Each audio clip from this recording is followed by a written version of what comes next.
ಸ್ನೇಹಿತರೆ, ಪ್ರಪಂಚವೇ ಟ್ರಂಪ್ ಸುಂಕದ ಯುದ್ಧದಲ್ಲಿ ಸಿಲುಕುಕೊಂಡಿರುವಾಗ ಮೋದಿಗಾರು ಶೇಖ್ ಮೊಹಮ್ಮದ್ ಕಲಿಸಿ 2032ವರೆಗೂ ಒಂದು ದೊಡ್ಡ ವ್ಯೂಹಾತ್ಮಕ ಯೋಜನೆಯನ್ನು ರೂಪಿಸಿದ್ದಾರೆ. 20,000 ಕೋಟಿ ಡಾಲರ್ಗಳ ವ್ಯಾಪಾರ ಗುರಿಯ ಮೇಲೆ ಭಾರತ ಯುಎಇ ಜೊತೆಗೆ ಪೂರ್ತಿ ಗೇಮ್ ಬದಲಾಯಿಸಿದೆ. ರಕ್ಷಣೆಯಿಂದ ಶಕ್ತಿಯವರೆಗೂ ಎಲ್ಲಾ ಕ್ಷೇತ್ರಗಳಲ್ಲೂ ಪೂರ್ತಿ ಬದಲಾಗುವಂತೆ ಒಂದು ಬಲಿಷ್ಠ ಪಾರುದಾರಿಕೆಯನ್ನು ಘೋಷಿಸಿದ್ದಾರೆ. ದಿಲ್ಲಿಯ ಇಂದಿರಾ ಗಾಂಧಿ ಅಂತಾರಾಷ್ಟ್ರೀಯ ವಿಮಾನ ನಿಲ್ದಾಣದಲ್ಲಿ ಜನವರಿ 15, 2026 ಸಂಜೆ ಒಂದು ವಿಶೇಷ ದೃಶ್ಯ ಕಾಣಿಸಿತು. ಯುಎಇ ಅಧ್ಯಕ್ಷ Sheikh Mohammed bin Zayed Al Nahyan ವಿಮಾನ ಭಾರತ ಭೂಮಿಯನ್ನು ಮುಟ್ಟುತ್ತಿದ್ದಂತೆ ಭಾರತ ಪ್ರಧಾನಮಂತ್ರಿ ನರೇಂದ್ರ ಮೋದಿ ಸ್ವತಃ ಅಲ್ಲಿಯೇ ನಿಂತು ಅವರನ್ನು ಸ್ವಾಗತಿಸಿದರು. ಇದು ಸಾಮಾನ್ಯ ಪ್ರವಾಸವಲ್ಲ. ಕೇವಲ 2 ಗಂಟೆಗಳ ಆ ಸಭೆ ಪ್ರಪಂಚ ರಾಜಕೀಯ ಆಟವನ್ನು ಪೂರ್ತಿ ತಲೆಕೆಳಗು ಮಾಡಿತು. ಪ್ರಪಂಚ ದೇಶಗಳೆಲ್ಲ ಅಮೆರಿಕ ಅಧ್ಯಕ್ಷ ಡೊನಾಲ್ಡ್ ಟ್ರಂಪ್ ಸುಂಕ ಯುದ್ಧಗಳು, ಪಶ್ಚಿಮ ಏಷ್ಯಾದಲ್ಲಿ ಹೆಚ್ಚಿದ ಉದ್ವಿಗ್ನತೆಗಳ ಮೇಲೆ ಗಮನಹರಿಸಿರುವಾಗ ಭಾರತ ಯುಎಇ ಕಲಿಸಿ ಒಂದು ದೊಡ್ಡ ಆರ್ಥಿಕ ಆಯುಧವನ್ನು ಬಳಸಿದವು. ಆ ಶಬ್ದ ವಾಷಿಂಗ್ಟನ್ನಿಂದ ಬೀಜಿಂಗ್ವರೆಗೂ ಎಲ್ಲರ ಕಿವಿಗಳಲ್ಲಿ ಮೊಳಗಿತು.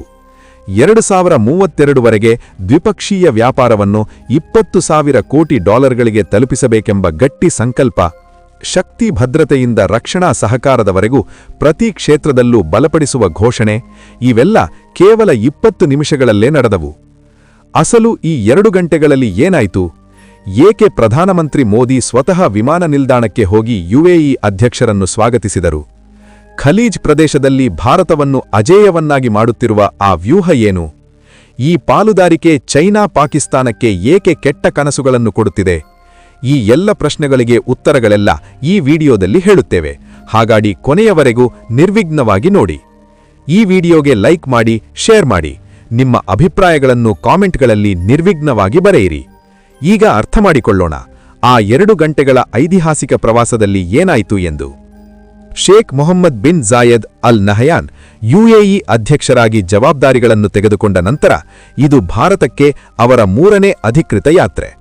ಕಳೆದ 10 ವರ್ಷಗಳಲ್ಲಿ ಇದು ಅವರ 5ನೇ ಭಾರತ ಪ್ರವಾಸ. ಇದೆಲ್ಲ ಭಾರತ ಯುಎಇ ಸಂಬಂಧಗಳು ಎಷ್ಟು ಬಲವಾಗಿ, ಆಳವಾಗಿ ಬೇರೂರಿವೆ ಎಂದು ಸ್ಪಷ್ಟವಾಗಿ ತೋರುತ್ತದೆ. ಆದರೆ ಈ ಸಾರಿ ಯಾತ್ರೆ ಮಾತ್ರ ಕೊಂಚ ವಿಶೇಷವಾಗಿ, ಪ್ರತ್ಯೇಕವಾಗಿ ಇದೆ. ಕೇವಲ 2 ಗಂಟೆಗಳ ಈ ಪ್ರವಾಸದಲ್ಲೇ ಪ್ರಧಾನಮಂತ್ರಿ ಮೋದಿ, ಅಧ್ಯಕ್ಷ ಶೇಖ್ ಮೊಹಮ್ಮದ್ ನಡುವೆ ನಡೆದ ಚರ್ಚೆಗಳು 2 ದೇಶಗಳ ನಡುವಿನ ವಿಸ್ತೃತ ವ್ಯೂಹಾತ್ಮಕ ಪಾಲುದಾರಿಕೆಯನ್ನು ಒಂದು ಹೊಸ ಮಟ್ಟಕ್ಕೆ ಕೊಂಡೊಯ್ದವು. ಈ ಸಭೆಯಿಂದ ಬಂದ ಅತಿದೊಡ್ಡ ಫಲಿತಾಂಶ ಏನೆಂದರೆ 2032ವರೆಗೆ 2 ದೇಶಗಳ ನಡುವಿನ ವ್ಯಾಪಾರವನ್ನು 20,000 ಕೋಟಿ ಡಾಲರ್ಗಳಿಗೆ ತಲುಪಿಸಬೇಕೆಂಬ ಆಶಯವಂತ ಗುರಿ. ಪ್ರಸ್ತುತ 2020-25-26ರಲ್ಲಿ ಭಾರತ ಯುಎಇ ನಡುವಿನ ವ್ಯಾಪಾರ ಸುಮಾರು 10,000 ಕೋಟಿ ಡಾಲರ್ಗಳನ್ನು ದಾಟಿದೆ. ಅದನ್ನು ಮತ್ತೊಂದು 6-7 ವರ್ಷಗಳಲ್ಲಿ 2 ಪಟ್ಟು ಮಾಡಬೇಕೆಂದು ಈಗ ಸಂಕಲ್ಪ ಮಾಡಿದ್ದಾರೆ. ಇದು ಸಣ್ಣ ಗುರಿಯಲ್ಲ. ಭಾರತ ಯುಎಇ ಕಲಿಸಿ ಒಂದು ಆರ್ಥಿಕ ಮಹಾಶಕ್ತಿಯಾಗಿ ಬೆಳೆಯಲಿದ್ದೇವೆ ಎಂದು ಇದು ಸ್ಪಷ್ಟವಾಗಿ ಹೇಳುತ್ತದೆ.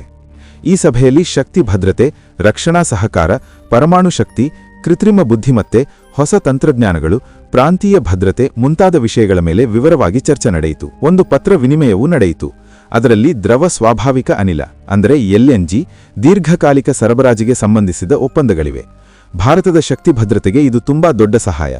ಯುಎಇಯಿಂದ ಬರುವ ಎಲ್ಎನ್ಜಿ ನಮ್ಮ ದೇಶದಲ್ಲಿ ಹೆಚ್ಚುತ್ತಿರುವ ಇಂಧನ ಅಗತ್ಯಗಳನ್ನು ತೀರಿಸುವಲ್ಲಿ ತುಂಬಾ ಮುಖ್ಯ ಪಾತ್ರ ವಹಿಸುತ್ತದೆ. ಈಗ ಒಂದು ಪ್ರಶ್ನೆ, ಈ 20,000 ಕೋಟಿ ಡಾಲರ್ಗಳ ಗುರಿ ನಿಜವಾಗಿಯೂ ಸಾಧ್ಯವೇ? ಅದನ್ನು ಹೇಗೆ ಸಾಧಿಸುತ್ತಾರೆ? ಇದನ್ನು ಅರ್ಥಮಾಡಿಕೊಳ್ಳಬೇಕೆಂದರೆ ಭಾರತ ಯುಎಇ ನಡುವಿನ ಸಮಗ್ರ ಆರ್ಥಿಕ ಪಾಲುದಾರಿಕೆ ಒಪ್ಪಂದ ಅಂದರೆ ಸಿಇಪಿಎ ಬಗ್ಗೆ ತಿಳಿಯಬೇಕು. 2022 ಫೆಬ್ರವರಿಯಲ್ಲಿ ಪ್ರಧಾನಮಂತ್ರಿ ಮೋದಿ, ಅಧ್ಯಕ್ಷ ಶೇಖ್ ಮೊಹಮ್ಮದ್ ನಡುವಿನ ವರ್ಚುವಲ್ ಸಭೆಯಲ್ಲಿ ಈ ಐತಿಹಾಸಿಕ ಒಪ್ಪಂದ ಸಹಿಯಾಯಿತು.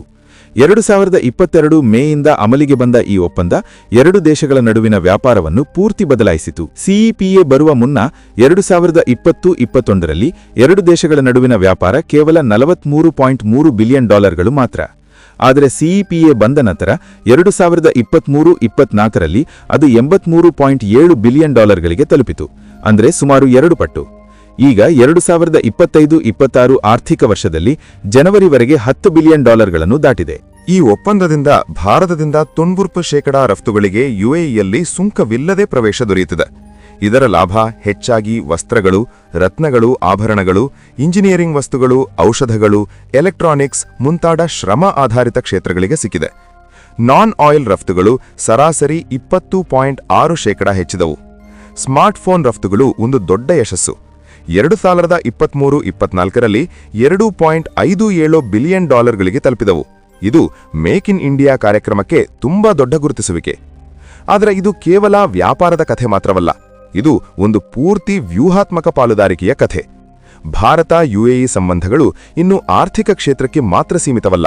ರಕ್ಷಣೆ, ಶಕ್ತಿ, ಅಂತರಿಕ್ಷ, ತಂತ್ರಜ್ಞಾನ ಮುಂತಾದ ಮುಖ್ಯ ಕ್ಷೇತ್ರಗಳಲ್ಲೂ ಆಳವಾಗಿ ಹರಡಿವೆ. ರಕ್ಷಣಾ ಸಹಕಾರದ ಬಗ್ಗೆ ಹೇಳಬೇಕೆಂದರೆ 2023ರಲ್ಲಿ ರಾಜಸ್ಥಾನದಲ್ಲಿ ಮೊದಲ ಬಾರಿಗೆ ಭಾರತ-ಯುಎಇ ಸಂಯುಕ್ತ ಸೈನಿಕ ಅಭ್ಯಾಸ ಡೆಸರ್ಟ್ ಸೈಕ್ಲೋನ್ ನಡೆಯಿತು. ನೌಕಾದಳ, ವಾಯುಸೇನೆ ನಡುವೆ ನಿಯಮಿತ ಅಭ್ಯಾಸಗಳು ನಡೆಯುತ್ತಿವೆ. 2 ದೇಶಗಳ ಸಂಯುಕ್ತ ರಕ್ಷಣಾ ಸಮಿತಿ ಸಭೆಗಳು ಈಗ ತಂತ್ರಜ್ಞಾನ ಸಹಕಾರ, ತರಬೇತಿಯ ಮೇಲೆ ಗಮನಹರಿಸುತ್ತಿವೆ.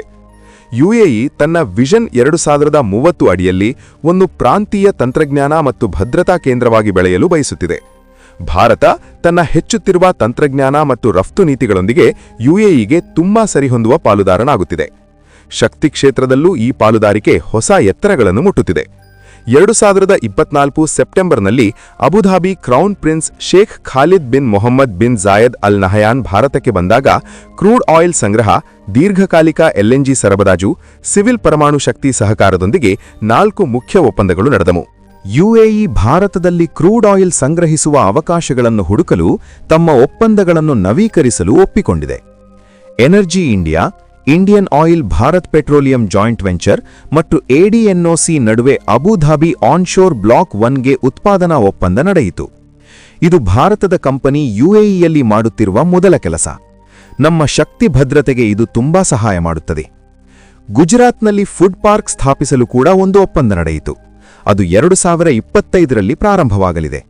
ಈ ಒಪ್ಪಂದಗಳೆಲ್ಲ ನಮ್ಮ ಶಕ್ತಿ ಭದ್ರತೆಯನ್ನು ಬಲಪಡಿಸುತ್ತವೆ, 2 ದೇಶಗಳ ಆರ್ಥಿಕ ಬಂಧಗಳನ್ನು ಇನ್ನಷ್ಟು ಗಟ್ಟಿಗೊಳಿಸುತ್ತವೆ.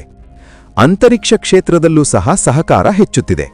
ಇಸ್ರೋ ಯುಎಇ ಸ್ಪೇಸ್ ಏಜೆನ್ಸಿ ನಡುವೆ ಶಾಂತಿಯುತ ಅಂತರಿಕ್ಷ ಅನ್ವೇಷಣೆಯಲ್ಲಿ ಸಹಕಾರ ಒಪ್ಪಂದ ನಡೆಯಿತು.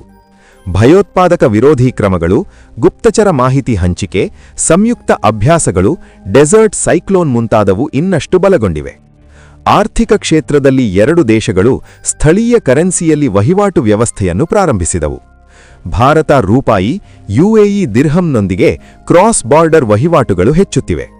ಯುಎಇಯಲ್ಲಿ ಇಂಡಿಯಾ ಮಾರ್ಟ್ ಮುಂತಾದ ಉಪಕ್ರಮಗಳು ವ್ಯಾಪಾರವನ್ನು ಸರಳಗೊಳಿಸುತ್ತಿವೆ. ಈ ಹೆಜ್ಜೆಗಳೆಲ್ಲ 2 ದೇಶಗಳ ನಡುವಿನ ಆರ್ಥಿಕ ಬಂಧಗಳನ್ನು ಬಲಪಡಿಸುತ್ತಿವೆ, ಡಾಲರ್ ಮೇಲಿನ ಅವಲಂಬನೆಯನ್ನು ಕಡಿಮೆ ಮಾಡುತ್ತಿವೆ. ಯುಎಇಯಿಂದ ಭಾರತದಲ್ಲಿ ವಿದೇಶಿ ನೇರ ಹೂಡಿಕೆಗಳು ಕೂಡ ವೇಗವಾಗಿ ಹೆಚ್ಚಿದವು. 2022-23ರಲ್ಲಿ 3 ಪಟ್ಟು ಹೆಚ್ಚಿ $3.35 ಬಿಲಿಯನ್ ತಲುಪಿದವು. ಇದು make in India, made in Emirates ಎರಡಕ್ಕೂ ಲಾಭ. ಈಗ ಮುಖ್ಯ ಪ್ರಶ್ನೆ, ಈ ಭಾರತ-ಯುಎಇ ಪಾಲುದಾರಿಕೆ ಚೈನಾ ಪಾಕಿಸ್ತಾನಕ್ಕೆ ಏಕೆ ಇಷ್ಟು ಆತಂಕ ಕೊಡುತ್ತಿದೆ? ಮೊದಲನೆಯದು, ಖಲೀಜ್ ಪ್ರದೇಶದಲ್ಲಿ ಭಾರತದ ಪ್ರಭಾವ ಹೆಚ್ಚುವುದು ಚೈನಾದ ಬೆಲ್ಟ್ ಅಂಡ್ ರೋಡ್ ಯೋಜನೆಗೆ ದೊಡ್ಡ ಅಡ್ಡಿ. ಚೈನಾ ಗ್ವಾದರ್ ಬಂದರಿಗೆ ದೊಡ್ಡ ಹೂಡಿಕೆಗಳನ್ನು ಮಾಡಿ ಗಲ್ಫ್ನಲ್ಲಿ ಹಿಡಿತ ಬಲಪಡಿಸಿಕೊಳ್ಳಲು ನೋಡುತ್ತಿದೆ. ಆದರೆ ಭಾರತ-ಯುಎಇ ಬಲಿಷ್ಠ ಸಂಬಂಧಗಳು ಅದರ ಯೋಜನೆಗಳ ಮೇಲೆ ನೀರು ಚೆಲ್ಲುತ್ತಿವೆ. ಯುಎಇ ಗಲ್ಫ್ ಕೋಆಪರೇಷನ್ ಕೌನ್ಸಿಲ್ನಲ್ಲಿ ಕೀಲಕ ಸದಸ್ಯನಾಗಿ ಭಾರತಕ್ಕೆ ಆದ್ಯತೆ ಕೊಡುವುದು ಚೈನಾಕ್ಕೆ ದೊಡ್ಡ ದೆಬ್ಬೆ. ಎರಡನೆಯದು, ರಕ್ಷಣಾ ಕ್ಷೇತ್ರದಲ್ಲಿ ಭಾರತ-ಯುಎಇ ಹತ್ತಿರವಾಗುವುದು ಪಾಕಿಸ್ತಾನಕ್ಕೆ ಆತಂಕ. ಯುಎಇ ಸಾಂಪ್ರದಾಯಿಕವಾಗಿ ಪಾಕಿಸ್ತಾನದ ಮಿತ್ರ ದೇಶವೇ ಆದರೂ ಈಗ ಮೊಗ್ಗು ಸ್ಪಷ್ಟವಾಗಿ ಭಾರತದ ಕಡೆಗೆ. ಭಯೋತ್ಪಾದಕತೆಯ ಮೇಲೆ ಭಾರತಕ್ಕೆ ಬೆಂಬಲ ಕೊಟ್ಟು ಪಾಕಿಸ್ತಾನಕ್ಕೆ ಕಠಿಣ ಸಂದೇಶಗಳನ್ನು ಕೊಡುವುದು, ಬ್ರಹ್ಮೋಸ್, ತೇಜಸ್ ಮುಂತಾದ ಭಾರತೀಯ ಆಯುಧಗಳ ಮೇಲೆ ಆಸಕ್ತಿ, ಇವೆಲ್ಲ ಪಾಕಿಸ್ತಾನಕ್ಕೆ ನಿದ್ರೆ ಬರದಂತೆ ಮಾಡುತ್ತಿವೆ. ಮೂರನೆಯದು, ಆರ್ಥಿಕವಾಗಿ ಭಾರತ-ಯುಎಇ ಪಾಲುದಾರಿಕೆ ಹೊಸ ಗ್ಲೋಬಲ್ ಸಪ್ಲೈ ಚೈನ್ ಕೇಂದ್ರವಾಗಿ ಮಾರ್ಪಡುತ್ತಿದೆ. ಭಾರತದ ದೊಡ್ಡ ಮಾರುಕಟ್ಟೆ, ಹೆಚ್ಚುತ್ತಿರುವ ಉತ್ಪಾದನಾ ಸಾಮರ್ಥ್ಯ, ಯುಎಇಯ ಗ್ಲೋಬಲ್ ಟ್ರೇಡ್ ಹಬ್ ಎರಡೂ ಕಲಿಸಿ ಚೈನಾದ ಆಧಿಪತ್ಯಕ್ಕೆ ಸವಾಲು ಹಾಕುತ್ತಿವೆ. ಇದರಲ್ಲಿನ ದೊಡ್ಡ ಸಂದೇಶ, ಭಾರತ ಇನ್ನು ಕೇವಲ ಮಾರುಕಟ್ಟೆಯಲ್ಲ, ಗ್ಲೋಬಲ್ ಆರ್ಥಿಕ ವ್ಯೂಹಾತ್ಮಕ ಶಕ್ತಿಯಾಗಿ ಬೆಳೆಯುತ್ತಿದೆ. ಶಕ್ತಿ ಭದ್ರತೆಯಿಂದ ರಕ್ಷಣಾ ಸಹಕಾರ, ತಂತ್ರಜ್ಞಾನದಿಂದ ಅಂತರಿಕ್ಷದವರೆಗೂ ಪ್ರತಿ ಕ್ಷೇತ್ರದಲ್ಲೂ ಭಾರತ-ಯುಎಇ ಕಲಿಸಿ ಹೊಸ ಇತಿಹಾಸ ಬರೆಯುತ್ತಿವೆ. ಈ ಪಾಲುದಾರಿಕೆ 2 ದೇಶಗಳಿಗೆ ಮಾತ್ರವಲ್ಲ, ಮೊತ್ತ ಪ್ರದೇಶಕ್ಕೆ ಶಾಂತಿ, ಸಮೃದ್ಧಿಯನ್ನು ತರುತ್ತದೆ. ಚೈನಾ, ಪಾಕಿಸ್ತಾನ ಆತಂಕ ಪಡಬಹುದು, ಆದರೆ ಇದು ಹೊಸ ಭಾರತದ ನಿಜತೆ. ತನ್ನ ಹಕ್ಕುಗಳನ್ನು ಕಾಪಾಡಿಕೊಳ್ಳುವುದು ತಿಳಿದ ಭಾರತ ಸ್ನೇಹಿತರೊಂದಿಗೆ ಕಲಿಸಿ ಉತ್ತಮ ಭವಿಷ್ಯವನ್ನು ನಿರ್ಮಿಸುತ್ತಿದೆ. ನಿಮಗೇನನಿಸುತ್ತದೆ? ಈ ಗುರಿ ಸಾಧ್ಯವಾಗುತ್ತದೆಯೇ? ಈ ಪಾಲುದಾರಿಕೆ ಪ್ರಾಂತೀಯ ಶಕ್ತಿ ಸಮತೋಲನವನ್ನು ನಿಜವಾಗಿಯೂ ಬದಲಾಯಿಸುತ್ತದೆಯೇ? ಕಾಮೆಂಟ್ಗಳಲ್ಲಿ ನಿರ್ವಿಘ್ನವಾಗಿ ಬರೆಯಿರಿ. ಜೈ ಹಿಂದ್.